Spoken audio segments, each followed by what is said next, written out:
नमस्कार मंडळी, श्री स्वामी समर्थ. तर बघा, आजची रेसिपी आपण जी बनवणार आहे का नाही त्याचं मी नाव नाही सांगणार, कारण ती बनवल्यानंतर खरंच तुमच्या तोंडाला अगदी पाणी सुटेल. तर साधी सोपी गावाकडच्या पद्धतीचं रोजचं म्हणजे संध्याकाळी जेवण्यासाठीचं हे जेवण आहे.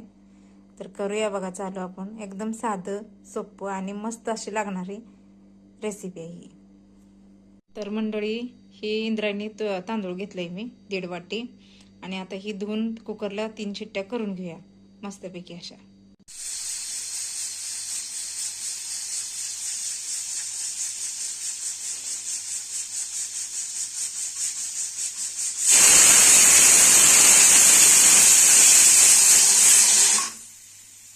तर बघा, ही आपल्या इंद्रायणी तांदळाचा भात शिजवून झालाय.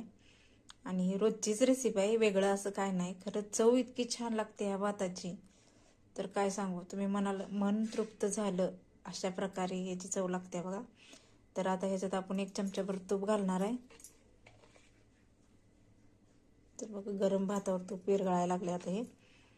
आणि साखर जरा आणि दूध घालणार आहे.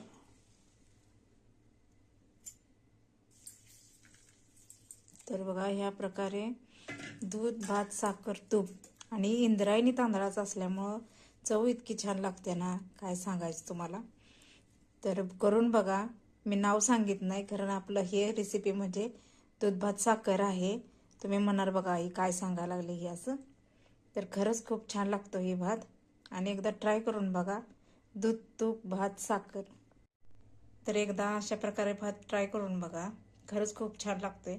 आणि ही भात का नाही गरम गरम असतानाच चांगला लागतोय चवीला बघा. तर एकदा ट्राय करून बघा. आणि या आता दूध, तूप, भात, साखर खाण्यासाठी.